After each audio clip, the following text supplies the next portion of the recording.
wa deromano temeta wa be ajaji be udemeta aji mai okay we unta ye ni awe a girlfriend the world how well lawa or adafon well lawa we dale we white pants na enjoy and we gele ya mi we white pants no enjoy meta tama we ni oh han lawa ha we red pants enjoy only we gele ya ge white pants or gele or red pants or gele jo all the metaning the metan wani bi dogu alo wa so wo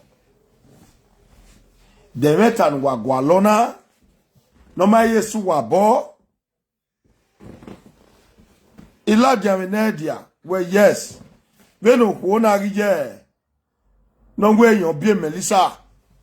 Boom, dana no re, a Germany, not of your good will wear, or was your a. Not the cars your a, I would beg your share, I don't know what they have. Because I can't, not be, ya with Bene, or not expect you mean Yagbe. I can't on it. Akayo ne yagbon we gijeni do we mai na we nda we ijuegu go masie o se nu mana joge obo o mana ti mazo ogo we wa webo o se mana ti mazo now we to be oni nu ata meju na de Canada o ijo to be we ujawe bo then una we do tamo ko pa no de Germany ma we okono e de dokpa we nu ga jawe bo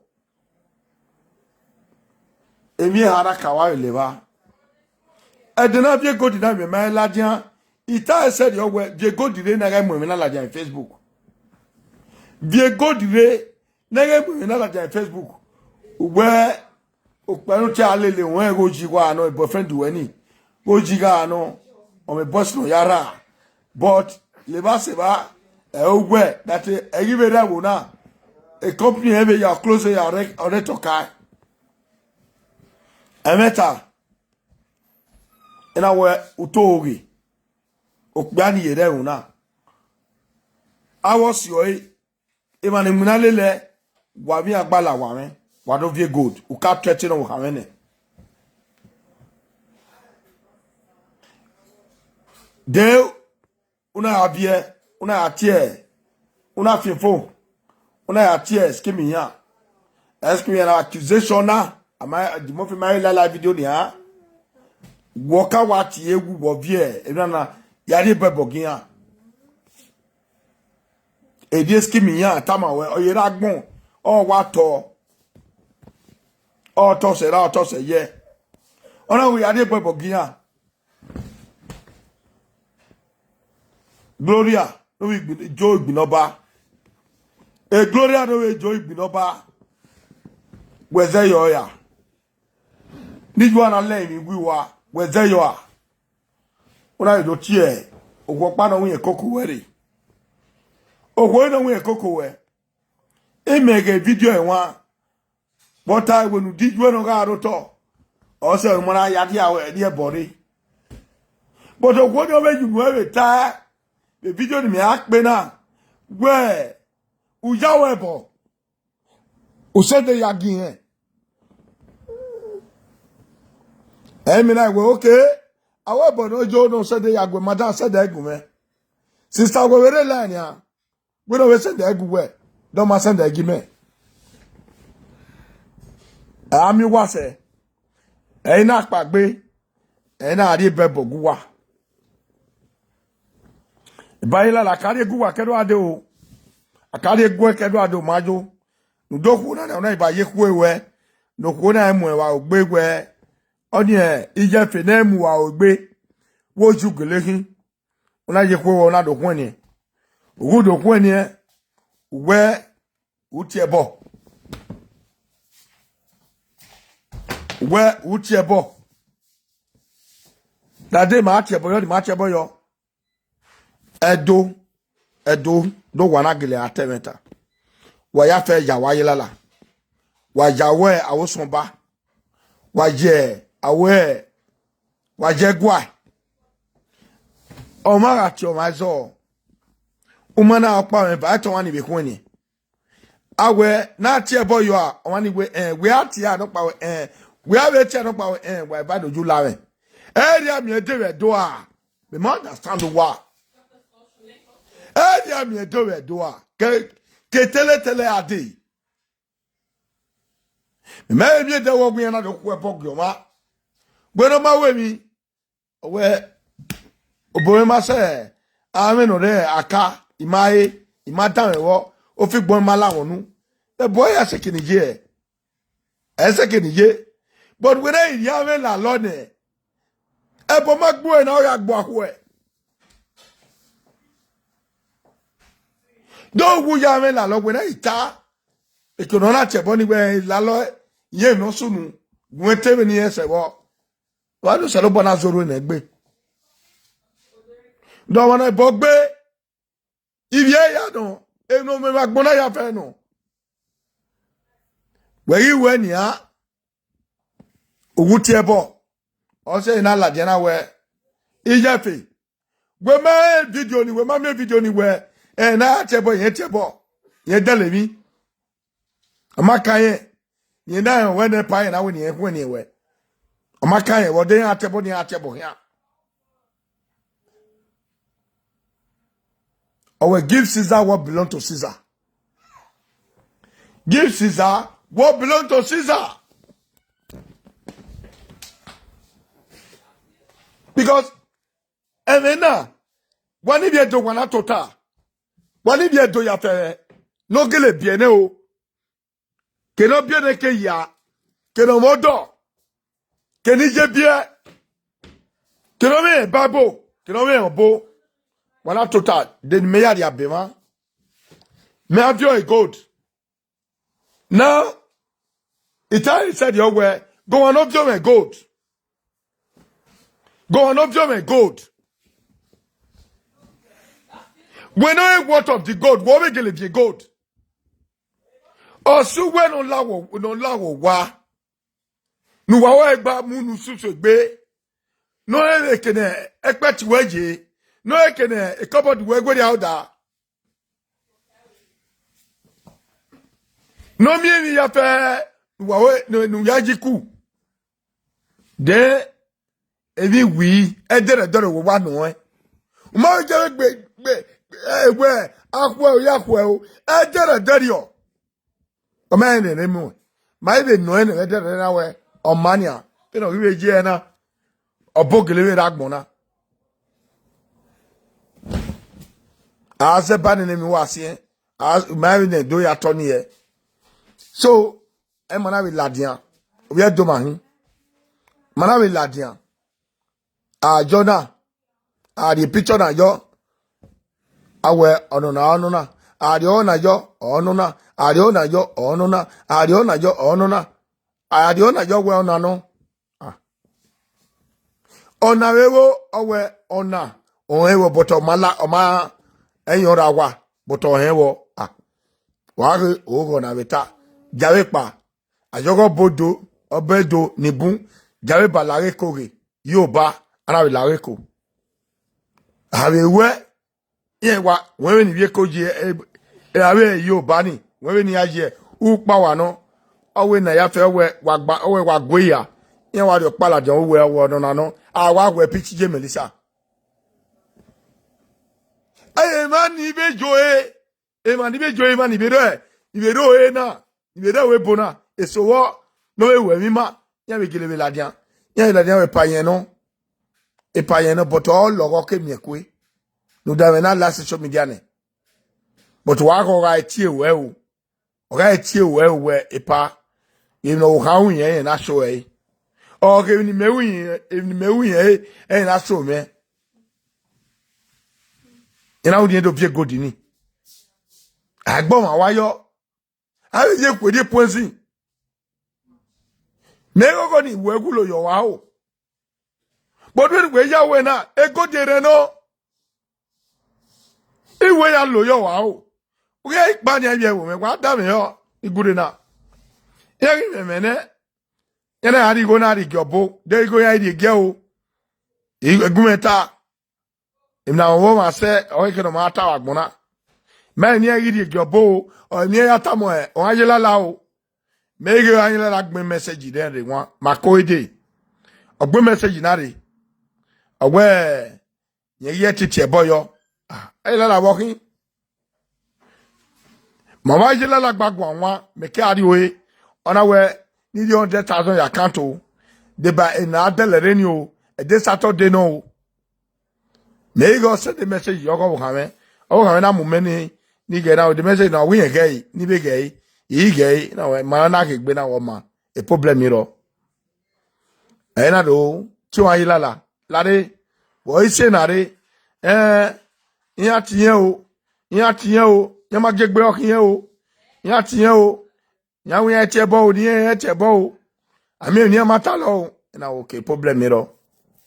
Na we ebugwe ni oge metanu a abiogo oge no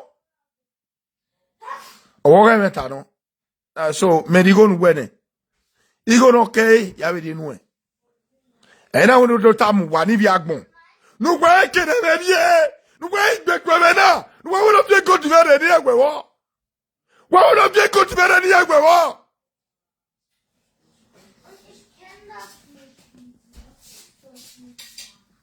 ajebe ti ayona ajebe ti ayona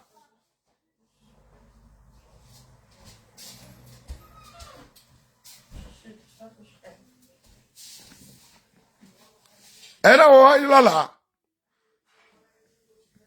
a problem here now maybe first way but we are where ugwe go battle eboyi uche bona yo ego wa mwenu chebo uche ena tiyan be gwa ena tiyan na we wa tok pe wana ena we ge ni mie o ena we ni di no be ayila la ni de yan ati ayila la ge ta ogwe ni ati we WhatsApp ni ati direct yan record yan ena oyila la we kwe wa no tu we na we kwe wa no re la we wa no re la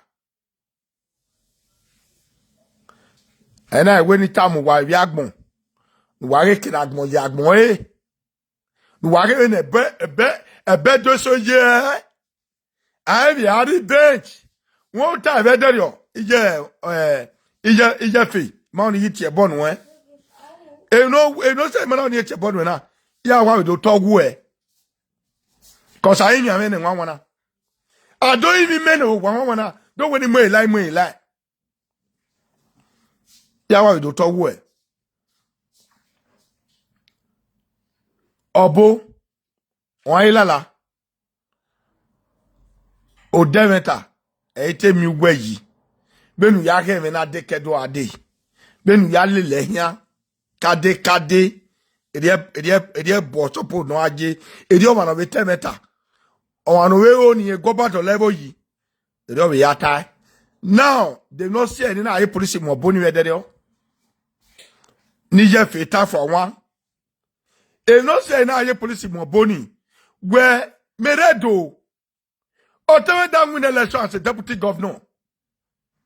My go yo. Oh, camera webu.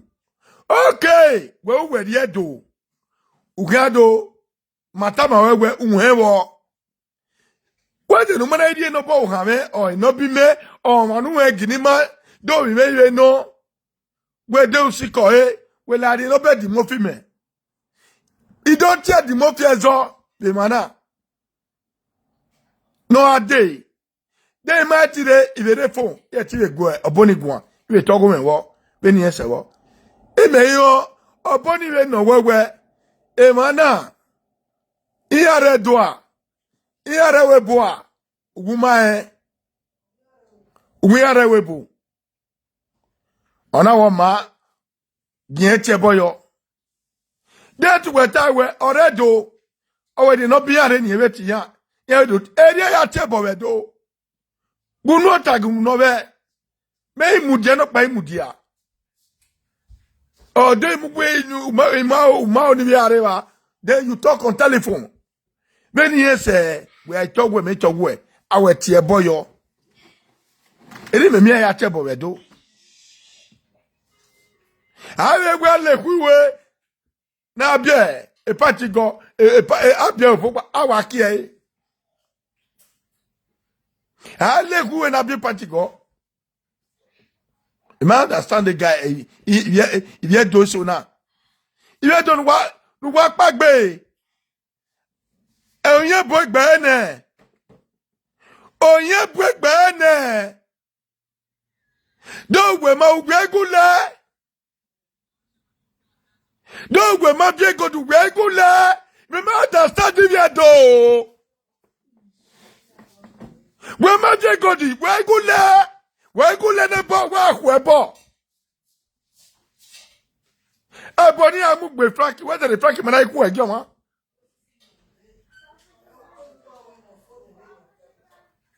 May so rest in peace. Abio one there. No American or woo.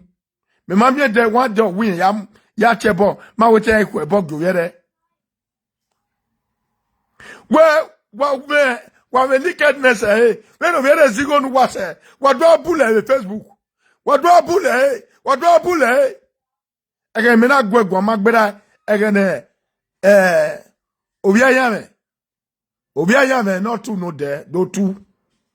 Obi ayame no ma here. Ona nu die fi nu gun na abie police ne. No make na mu no ne toilet gbe. Ne bogbe. Ina te we ya gira yo bo. Ona ya abie police ne rege na go ni no kogun. Ni na igwegun. Gbera ge ni re. My kind yeah. But we don't agena. We ma be gold. Do one remove do one no tada me. Piano concert, piano accusation. Image guavane dario. Awe work make cassette na. In our mo pe imate bonoba. Ima finu gyoba agwa. Ni dage eita. But I mo pono na. Den ya wunya finu gyoba wono na. Mo finu gyoba. Me ti finu gyoba agwa. Doge do de me eveta no. Iwi finu ya bebona. Bwe bebona. Ya gele finu gyoba wona bona agbe me. When bona agbe me jeje. Pro ja me ari wa. Agbipe ya. Ya gele finu gie. Nu da we ni meta. Ije meta we de na. Agbo basakiku. No go basakiku te do ni. U da kire basakite aje do rie. O uvuno kwa. E me dege, u je no kwa. E dege, e na wa kwa. Na go basakiku. Even meta me do dejoa. Bo basa ki biawe ka mo e bo. Biawe e ma ya pe wo bo agbedo kan.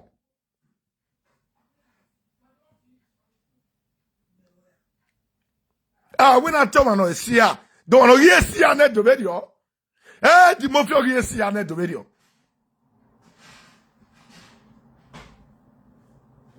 Oni we mo bo me, on we mo ba bo me, we ma dege no tesunu. Di mo fi gitania. Na di mo fi taye do sunu wo tado. Wọ́n bá ṣe kí díẹ̀ ọdíẹ̀ ọ̀gàmẹ́ wọn bọ́ yàá kó ẹ̀gbà hìá bíẹ́ kàwé lọ́dọ̀ ẹ̀kọ́ à bíẹ́ nígi èso yàá kó ẹ̀gbà hìá wọ́n máa mi rẹ̀ dọ́ à ẹ̀rẹ̀ mẹ́ta dì hìá wọ́n ẹ̀gbọ́ bá ṣe kí wú àgọ́ bá ṣe kí wú tá dòkè àríyá àdòkè àjẹkẹ́ ọ ní ìta gbẹ̀dọ́ ẹni táyì.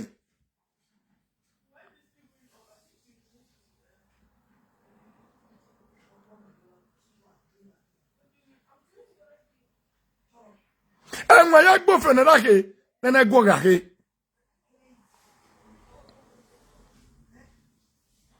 Edo wada ekene medie wada ekene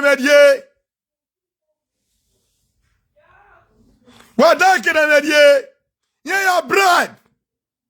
They bribe begin o. They maybe eat am okpana o. Mejawo soba. Mejawo soba. Ina de begi je Melissa. Awo soba agwani. Anya wo soba ogoba no. Bobo me ya arugwa gwa. Do wa geleta meta. O se ina aye police mu e oboni ni ga time won de wan. Igi na we obona. Obona. Umbanyi se ona we ni ga gui. Ni ga gui baba. Wa ye gele chezo otedo. Wa temezo ni. Wa wi ya we beku. Wa teme ikwanye. En me ya we beku ita. Do we maka gu egwa. We are piru gimene we wo go ba mehi. En me ya kasifa ogwe. Ogwe ki.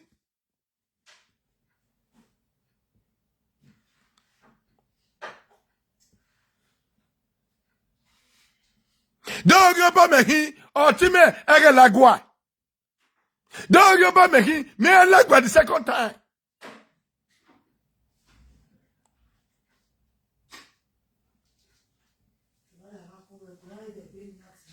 Emana ku egwa, wa ye gbe mi egwa wa.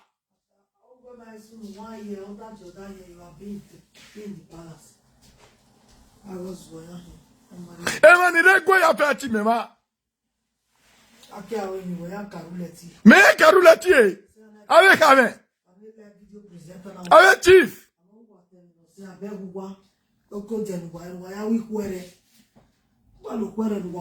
Social media, live video. E toto ba me ya je bederio. E toto ba. Barosa me ya je bederio.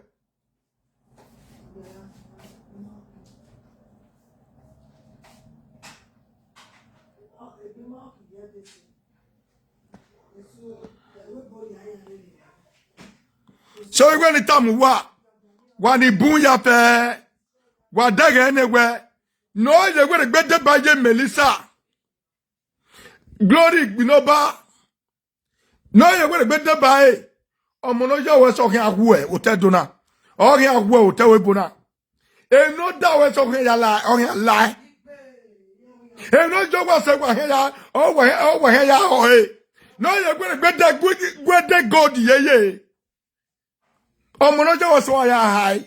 Omonoja was why high. Oh, go down with a big gold. Oh, the good debate. When a bonacana for a bit, when a bonacana organa for a bit. Oh, Omonoja go to Wakare, and go to Wakare. Ain't no dance on your high. Ain't no dance on your high. Ain't no dance on your high. Ain't no dance on your high. Yeah, we are what? Yeah, we are what? Yeah, we are what? Yeah, we are what? Yeah, we are what?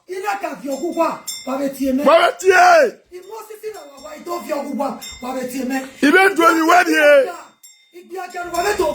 I know Keka, me do a party. Me do a party, Keka. If we do anything, but a boy. Even though Kuba Bibia, il y a tout une warrior. What you boy? Il marie, il joue bazan avec lui. On connaît que les les godines. Oh, Corée, non, moi, non, donc pas chaboni, ni ebe, ni me magbe. Oh, la bomba, je suis la bomba de l'avion, mes gouttes. Bah, vous voyez que des godines, yeah, we are what? Yeah, we are what? Yeah, we are what? Yeah, we are what? Yeah, we are what? Yeah, we are what? Jogo, what have been? What terrible, I love what you talk. I love what you talk. When I had his I love what you told me. I had yes, you. I love what you told me. When I young woman. I love what you told me. I young woman. If you want to joke, so here, who were here to that dog?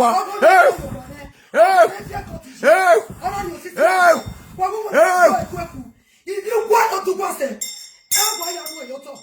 I am your top. I am your top. I am your top. I am your top. I am your top. What will buy what? All send you what? All send where is the body there? Where me boni there? Where we ma bien mi? Where ma bien mi? Where ga go boyo? Eya kan ye gbe ore godi na. E ma ja lo supeke. Ere godi kin. E bi pupe no le godi kin. E ke le godi keje opugbe. O ke do ki o se. O ke do ki o se ado mo yuru. E ke le godi keje opugbe. E ke le godi keje opugbe. Orije. O ya ki an fiomo. Orije fe no ro. Everybody want put for this goat. Say this goat, she will never let us see his goat. Who ya can call it? If you wa, I'm your senior no. Or say be. Oh, see you back be. I'm not gonna not go pa. Something can you wa. Edo junior. If you don't take body, you cutting worry. Upon a new one. Ani agbo weba. Some be. Oh, you are one amare who can Nigeria. You know. What wepo? Uwaku noroboto eso pachago eso yegenya obu yegenya obu ya ma genya obu abede no ya mumme do sewe bona me te ki obi abe exist akabo wa no bu wa pego ki obi abe fi awa wetu wa ge gbodo ugwa ge ya de goat ugwa ge ya kokodo if you gbodo to pass e wa ya nyawu ya gwa wa mu yoto nyawu ya gwa wa la bona and wa okonu wa be gon ye be godina Ugwa ye gbe vi owo. Amogwe no. Egboru. Amogwe na gbaru opa. Amogwe no. Egboru opa. Awa. Ami asiyan. O se gbe. O gba wo ya pe. Won ko mo wala wana.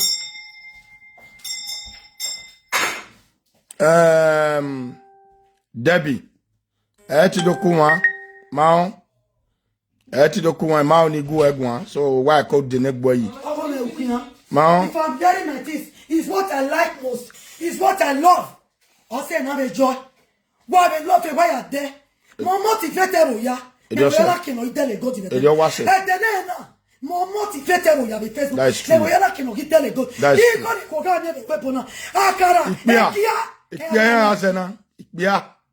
take off a family. Yeah.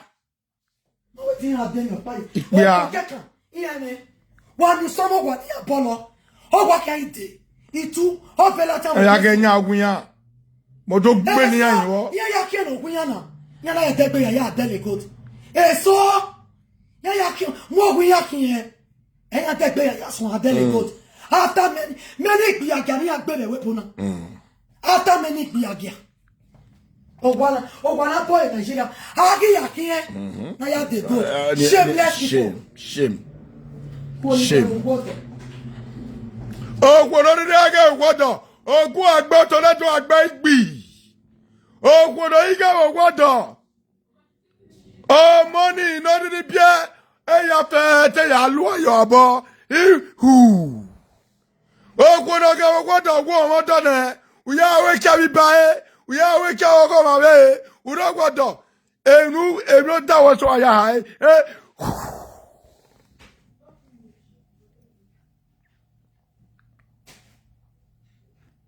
Most of this goat in the river, it does like Gemina. Pay when they go, and you are telling so. Pay when they go, and you are telling so. Pay when they go, then no get fit at all. May get one. He might have a business. He got patronized. Post the killer, no here. But today, not today, guest him, eh? Man, million way. Mujane ya emi atana. Man, million way. Ogi jafe no ro. Ijafe. Mege nwa because ogbeva ijafe hin. Ogbeva. Otawe dia. But imause no so. Imause no so gijafe. Imause no so. No na te roye egbe. Ado no nyata to ne yo wako, ne yo wunu. Owe anyo so da nwo. Ai nwo to ahoma, iwo no ra kon ewa, no ra nu ewa ni tu eyo. Odoke ya lo do were.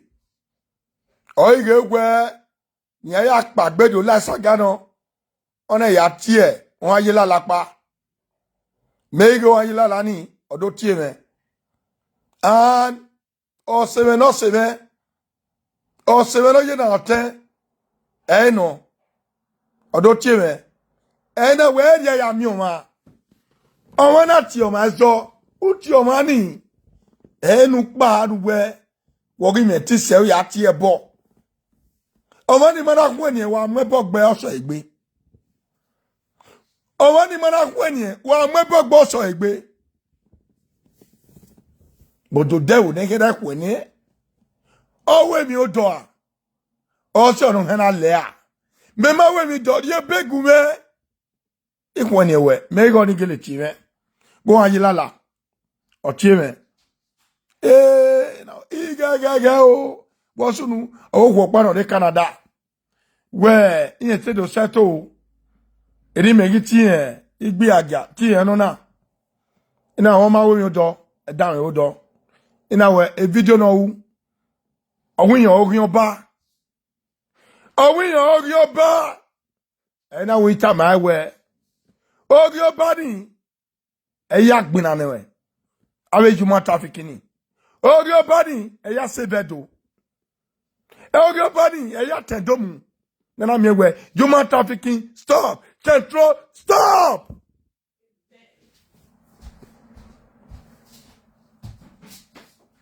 so ona we ni lao ye ma ge do ya de ye a go de gbe aha ma ona egbe ti e gbe lade egwa ti ogun oba we ma we de gbe mi egwa eni wata social media ni oni gba agono na do ogwara ti ogun oba o we de gbe ti we de gbe adi egwa we po geba we mi ano we boy egwa je na gbe mi ano sunu da yeah, na ku egwa we mi ano we de gbe de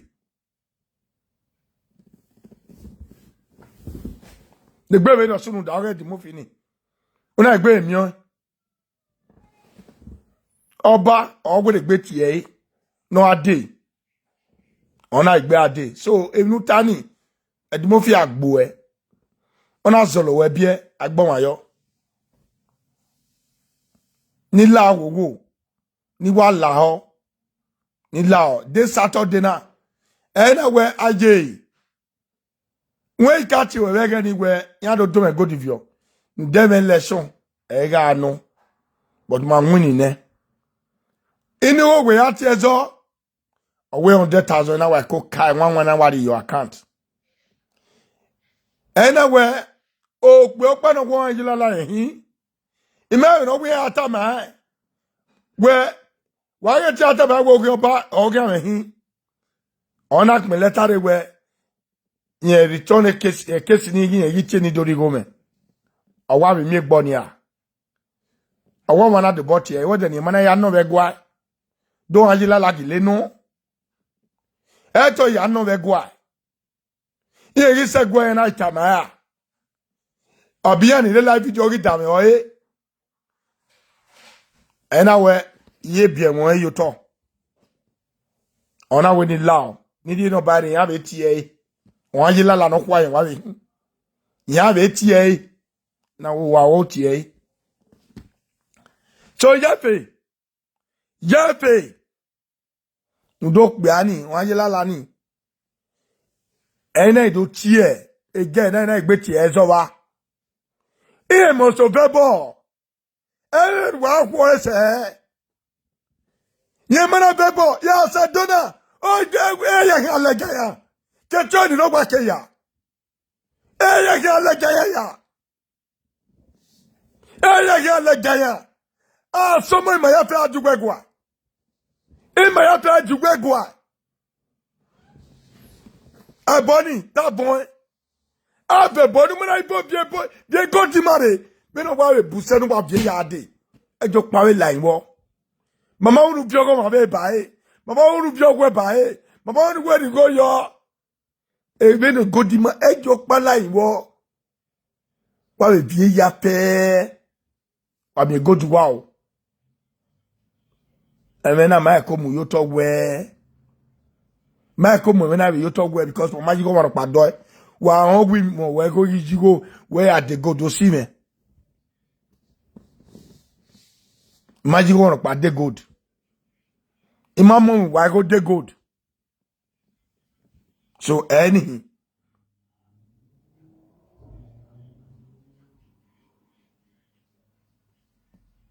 Thank you, Jenny, Anthony. God bless you. I pray they find the gold because that is too much for someone to carry. Okona wa mwe gold ni. Because of the flexible life the Marian no ya la wima. Ti ba egwe o ma ka jega o. O we ma ka we jega we no do the body. They no more jega all jini they know. But no matter ka war like black. Ratio e o se na ita wo pa bra hin. Do we mara we good ka we bebo wa we bogu we. Ba le we bogu we isalo po. Oh.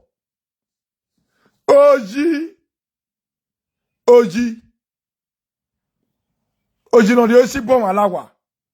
Ai we no gbo fre wo amuye. Eh. Odiji wa gbon. Ologun ma lawe gbe. So, wọ́n bẹ̀rẹ̀ ní ọgbọ́n yìí máa. Ọ̀bọ́n wọ́n ayé lọ́la ní ọgbọ́n rẹ̀. Wọ́n ayé lọ́la ní ọgbọ́n igi máa. Wọ́n bẹ̀rẹ̀ yìí. Ẹ̀yìn mú làjẹ́ náà. Wọ́n ayé lọ́la ní ọgbọ́n rẹ̀ wọ́n. Well, our hereby notify masses is okay. Idahosa and Gloria Ojo Igbinoba of the continuation of the case is okay. Idahosa brought against Gloria Igbinoba without immediate effect.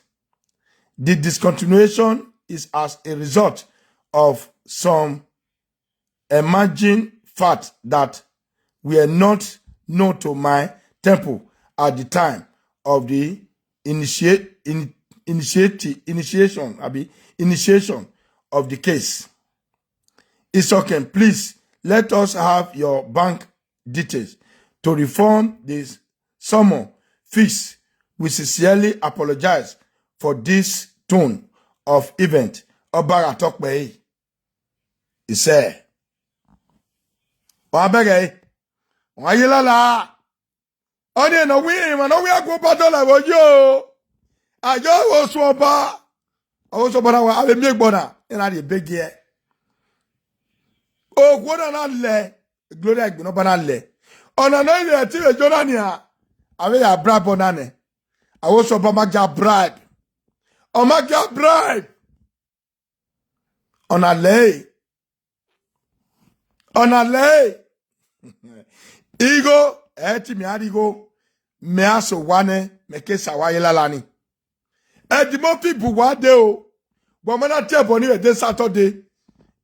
Igo na when is there 100,000 the Bible na when adere ya ye bie ya die ba. But man na we say ya yi ba wa. I say ya wa yelala ba. Me te bon di o wa on e di mo fi no ga.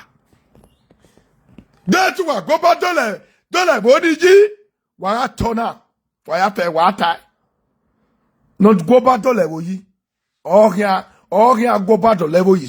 Se do for me. Awa bono te 419. Wa ewe 419 ma be ni ka pe gwederio. Wa e 419. O wa fi. Wa e kodi uzegwe yo to te do. Wa e kodi uzegwe yo to. Nuda ina che 419 aya gbi memi. The message ni pe gwederio. Well done, sir. Oguname, Ayelala Spiritual Temple. Well done, sir. Nami, social media president. I did do live video. Nami fight for human trafficking. Maybe you will still know everything. Now my brother be deputy governor of those states. Now be the senior brother. If you see her, you will see me. If you see me, you will see her. But I just come abroad, come see my wife. May I still come back. I happy saying I may bring the matter to you. This girl, Gloria Ojo Igbinoba, because you don't let us talk just now. And she don't they talk something with your word like to hear. Two things now she talk just now. She say their family, not to swear for juju. As everybody where we come from Edo State, especially Nigeria, Africa, nobody will not swear juju. So if you say you be pastor, then we know how to tell the door. As far as they visit juju house, they do things for yourself. Then they pray for yourself. So why? And one they pray for them, just like they say, and as she talks, say, not the side, they know they serve juju. They know they swear juju. And the other thing say, he never go prison before, he never thief. He never thief before. Now 2 times he don't go prison for Germany here. He stole something. He thieved something. That they arrest him 2 times. Don't go prison. She know they always talk true.